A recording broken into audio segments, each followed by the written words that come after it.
Bismillahirrahmanirrahim. Assalamualaikum warahmatullahi wabarakatuh. Alhamdulillahillazi anzala fil Qur'an hudal linnas wa bayyinatin minal huda wal furqan. Asyhadu an la ilaha illallah wahdahu la syarikalah wa asyhadu anna Muhammadan abduhu wa rasuluhu allazi la nabiyya ba'dah. Faqala Allah Ta'ala fil Qur'anil Karim, a'udzu billahi minasyaitonir rajim. Bismillahirrahmanirrahim. Ya ayyuhalladzina amanu kutiba alaikumusiyam kama kutiba alal ladzina min qablikum la'allakum tattaqun.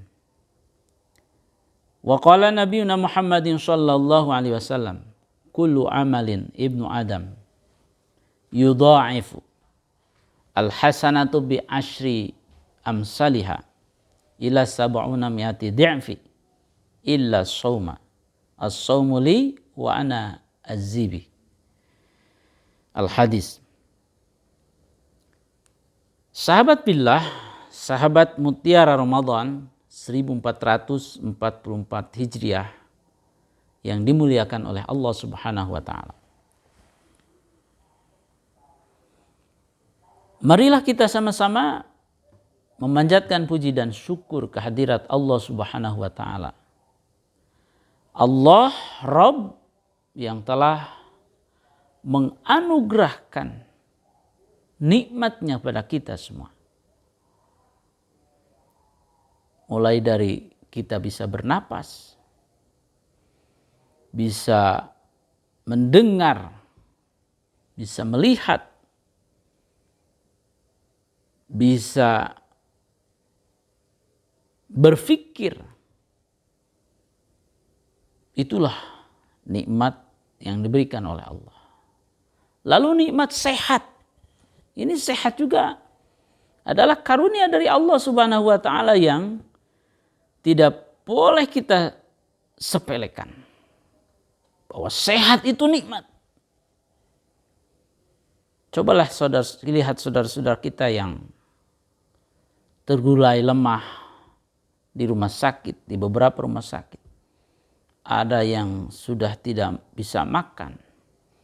Ada yang harus cuci darah. Ada yang menunggu jadwal operasi. Ada yang menunggu keputusan dokter yang belum kunjung diberikan informasinya. Macam-macam semuanya. Oleh karena itu kita sehat, alhamdulillah. Ya. Alhamdulillah. Kemudian nikmat yang paling azimah adalah nikmat iman dan Islam. Nikmat ini adalah nikmat yang paling besar, melebihi apapun yang kita rasakan di dunia ini.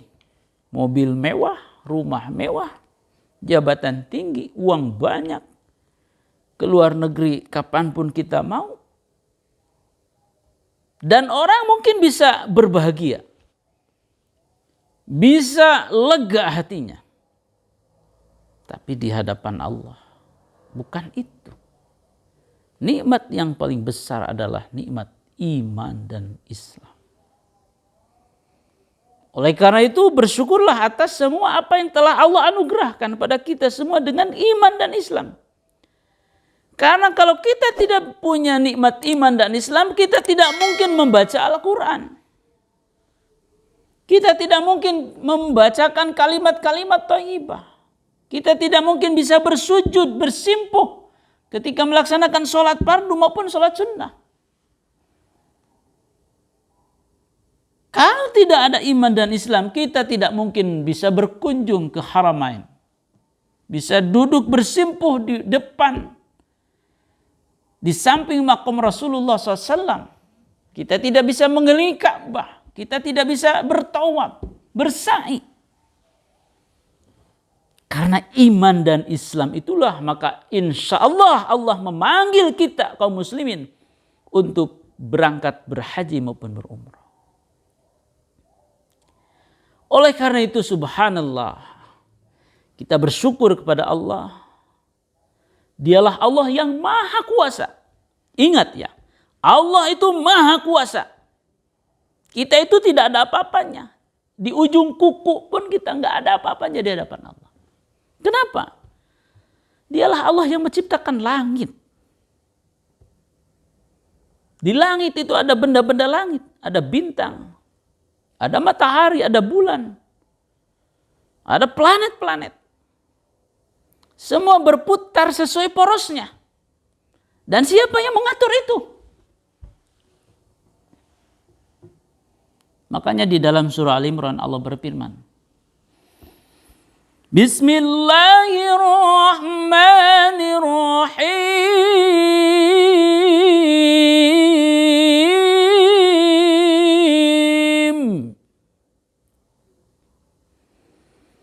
Inna fi khalqis samawati wal ardi wa ikhtilafil laili wan nahari la ayatin li ulil albab.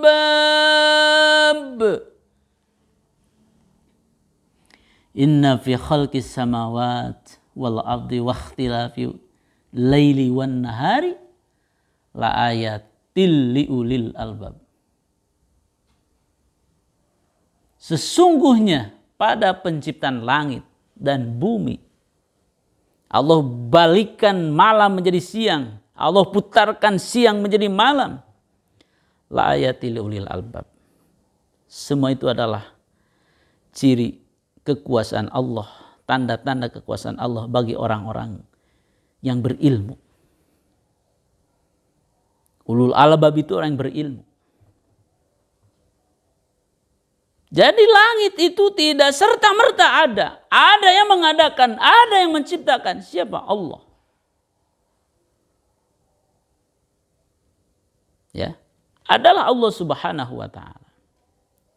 Oleh karena itu, kita itu kecil di hadapan Allah. Kita itu lemah di hadapan Allah.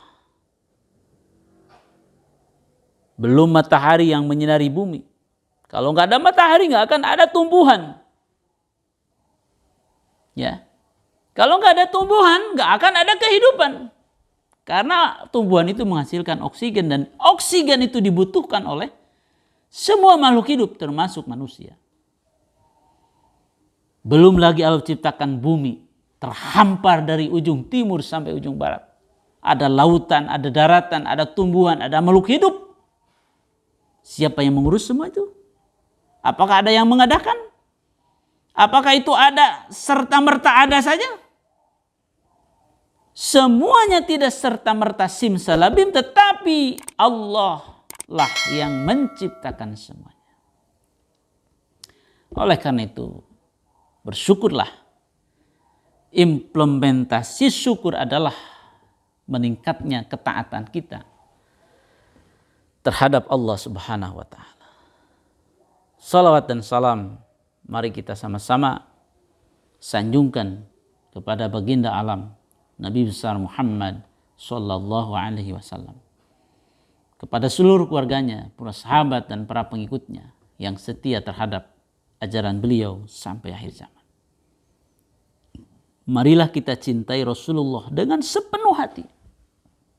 Marilah kita sanjung Rasulullah dengan terus memperbanyak membaca sholawat kepada Rasulullah SAW. Sallallahu wasallam ala nabi sayyidina Muhammadin wa alihi wa sahbihi ajma'ina.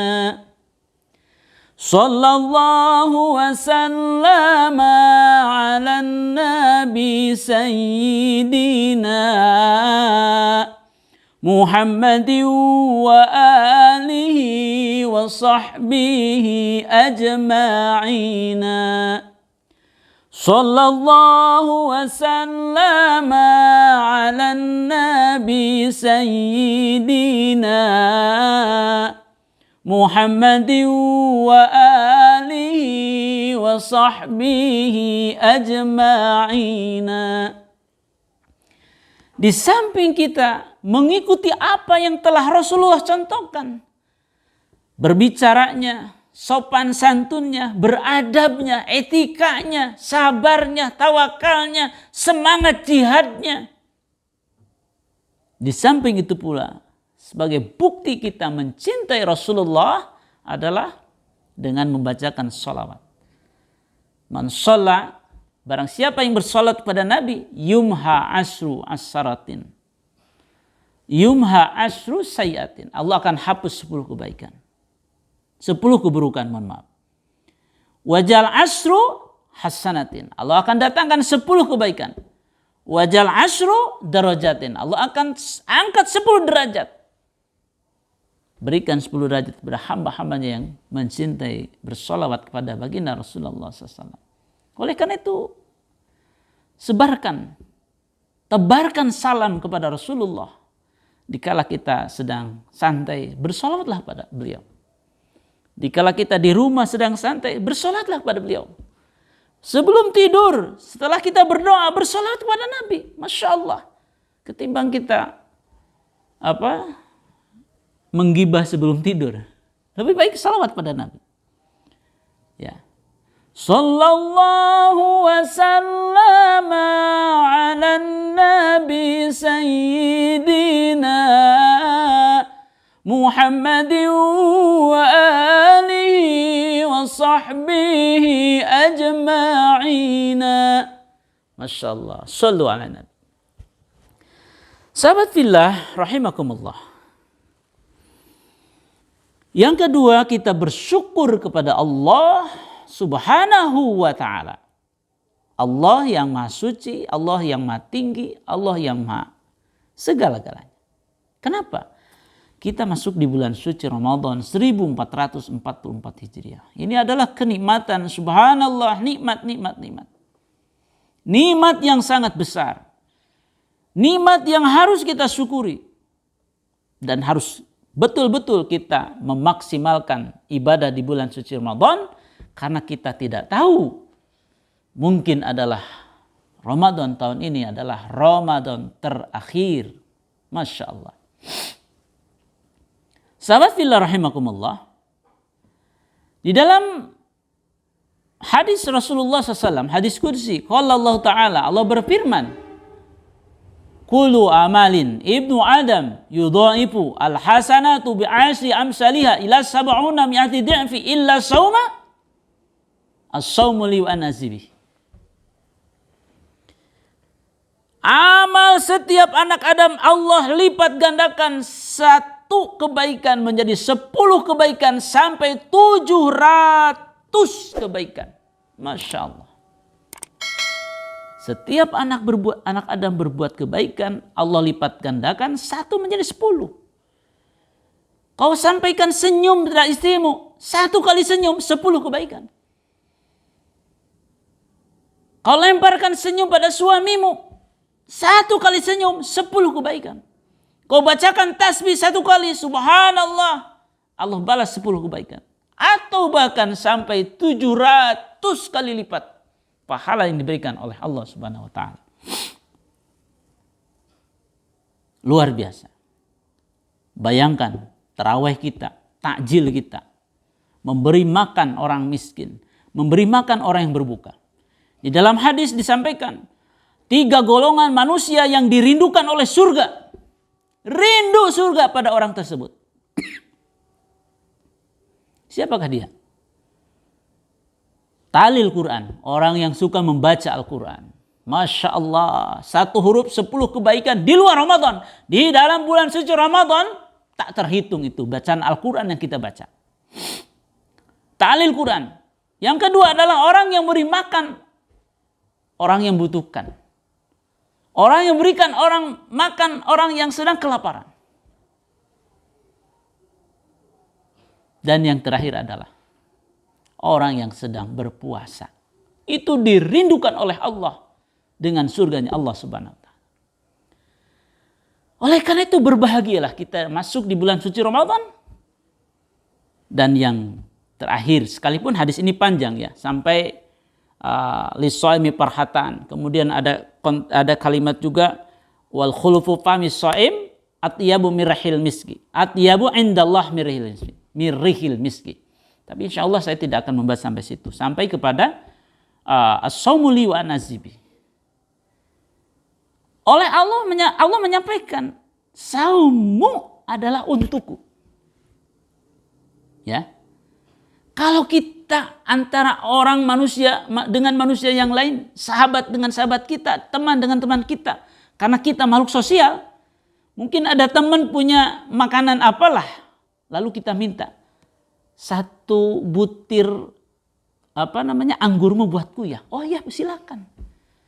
Sekalipun mungkin interaksinya orang berbuat baik tidak akan, mungkin masih bisa terhitung.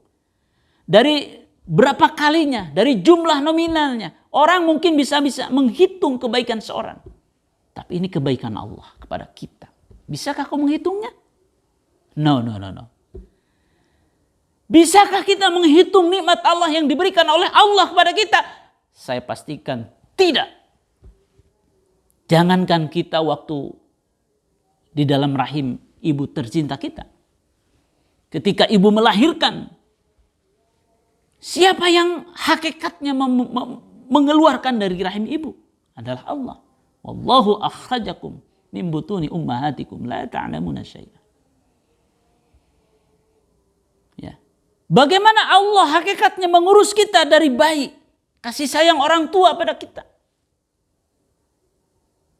Oleh karena itu, jangankan saya bilang nikmat yang masih dari sejak kita kecil sampai sekarang. Nikmat hari ini saja. Hitung. Nikmat hari ini bayar. Gak akan kebayar. Selamatkan nyawamu dalam 1 detik. Selamatkan nyawamu dalam 1 menit. Selamatkan nyawamu dalam 1 jam. Selamatkan nyawamu dalam 1 kali 24 jam. Ada yang mampu tidak? Kalau misalnya kita tahu nyawa kita tinggal 5 menit, 10 menit, 1 jam. Berapa uang orang yang berduit mungkin 1 miliar, 100 miliar pun akan dibeli. Lalu kita sehat hari ini. Kita bangun, kita beraktivitas, kita berbuka puasa, kita tarawih, kita tadarusan, kita berkumpul mendiskusikan kebaikan dengan teman-teman, dengan ulama-ulama kita, dengan guru-guru kita. Coba. Kenikmatan apa lagi? Masya Allah. Oleh karena itu, saumu untukku. Wa ana azzibi. Dan akulah kata Allah yang akan menghitung dan membalas saum kita. Oleh karena itu, jangan sia-siakan saum kita. Sahabat fillah, rahimakumullah. Baik itu sebagai prolog materi yang akan saya sampaikan pada kesempatan Mutiara Ramadan pada 1444 Hijriah Ramadan kali ini, di tahun ini adalah orang-orang yang merugi di bulan suci Ramadan. Siapakah dia? Kalau kita mengambil kata merugi, orang berangkat ke Jakarta, ke Tanah Abang, ke Pasar Indramayu, ke Pasar Cirebon, ke Pasar Bandung, bawa barang 1 box mobil nominal 100 juta. Seminggu dia berdagang di Jakarta, di Cirebon, atau di tempat yang lain, dia pulang. Bu, biasanya kan kalau laporannya ke emaknya. Mak, bu, dagangan kita hari ini gagal dan rugi. Modal 100 juta tidak kembali karena uangnya banyak di luar. Dan aku hanya bawa 50 juta. Petani menanam padinya. Lahan 1 hektar biasanya dapat 5.000 kilogram atau 5 ton. Panen kali ini cuma dapat 1 ton atau 1.000 kilo. Dia pulang ke rumahnya. Mak, panen kali ini gagal dan kita merugi. Itu dalam hal berbisnis, dalam hal duniawi kita. Adakah orang yang di bulan suci Ramadan merugi? Ada. Siapakah?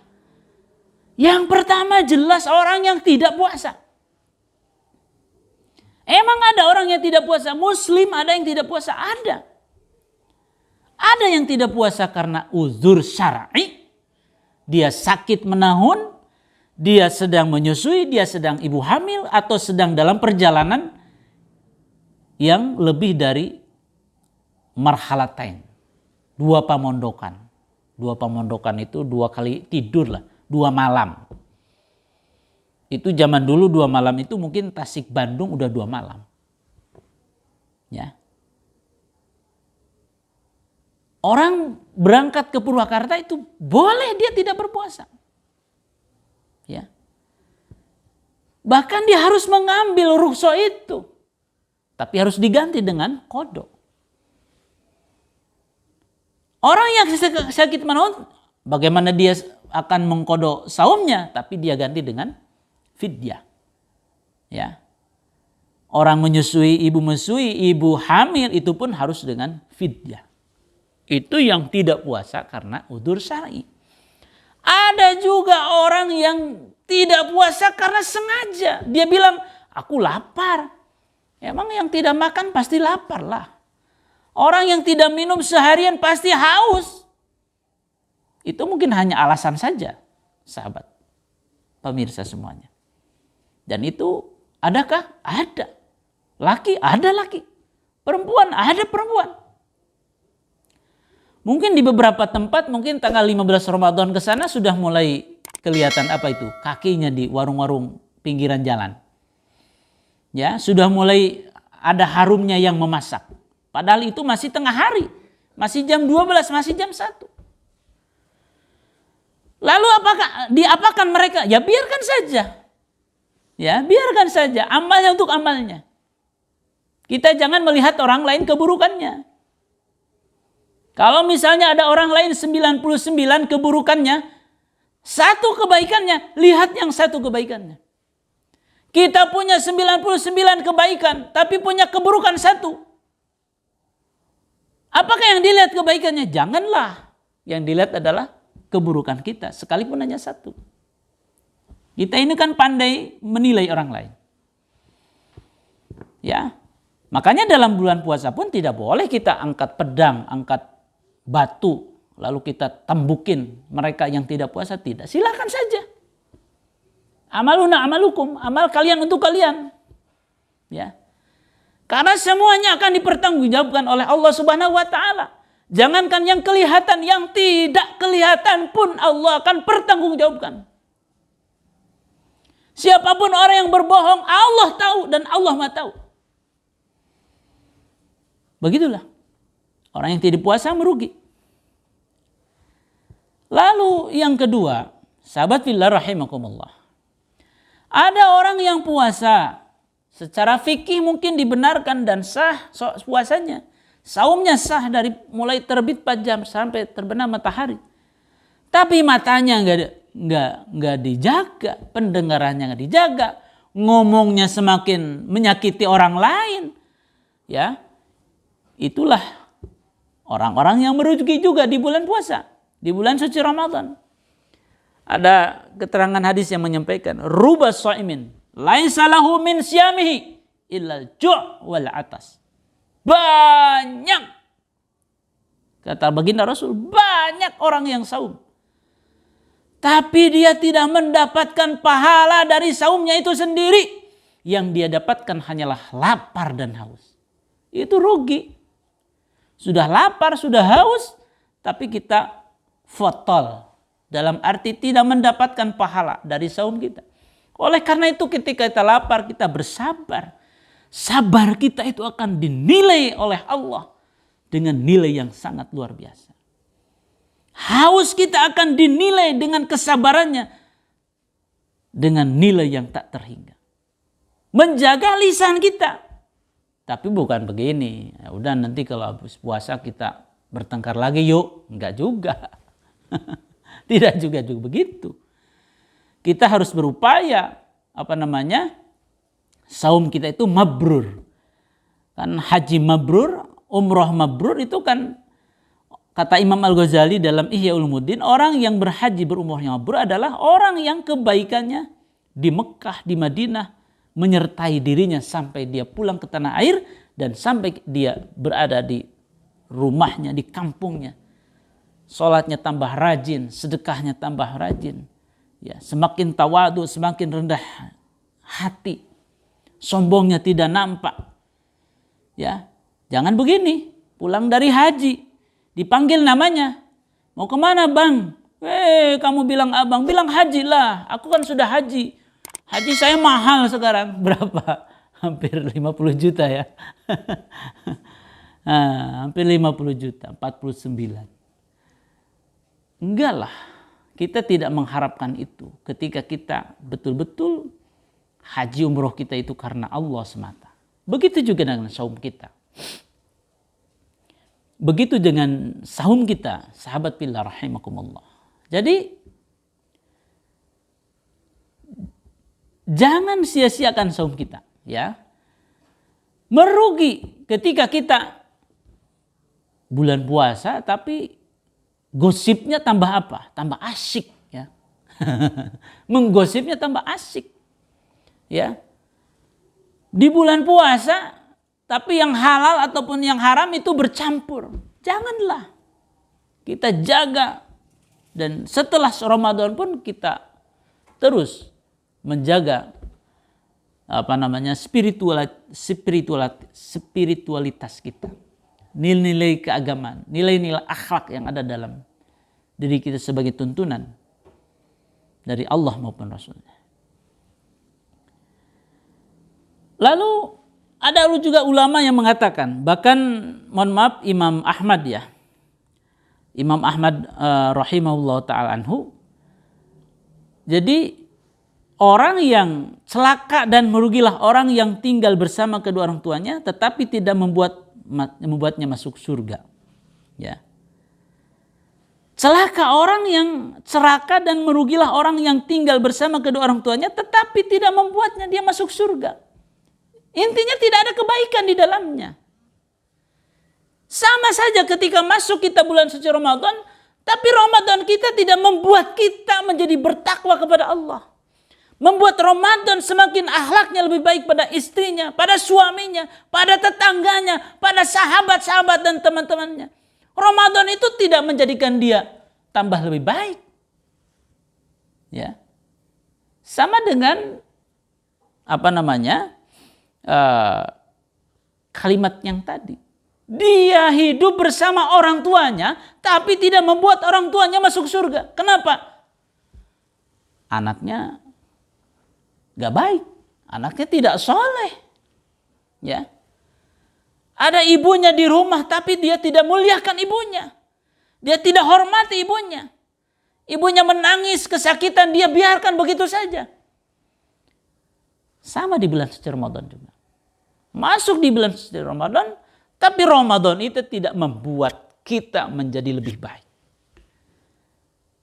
Biasa-biasa saja. Sahabat fillah rahimakumullah. Lalu yang ketiga adalah orang yang merugi di bulan suci Ramadan adalah orang yang menganggap biasa-biasa saja Ramadan ini. Ya. Tidak ada yang berbeda seperti bulan lainnya. Ya. Dia enggak ke masjid sholat tarawih, dia enggak ke masjid sholat berjamaah. Dia bilang apa? Enggak apa-apalah Ramadan sama yang luar Ramadan juga biasa-biasa saja. Dia tidak pernah membaca Al-Quran. Dia tidak pernah berkeinginan untuk bersedekah pada yang lain. Buat apa bersedekah? Biasa-biasa saja. Ya. Sahabat fillah rahimakumullah. Oleh karena itu, marilah kita memaksimalkan sehat kita, umur kita di bulan suci Ramadan. Jangan sampai kita masuk kepada golongan orang-orang yang merugi di bulan suci Ramadan. Karena apa? Belum tentu loh. Belum tentu tahun depan kita masuk di bulan suci Ramadan. Umur kita.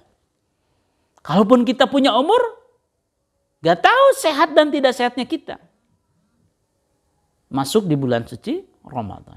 Oleh karena itu, sahabat USG rahimakumullah, sahabat Mutiara Ramadan, marilah kita bersyukur kepada Allah usia dan sehat kita masuk di bulan suci Ramadan, dan tentunya kita maksimalkan ibadah kita dengan penuh iman dan ikhlas.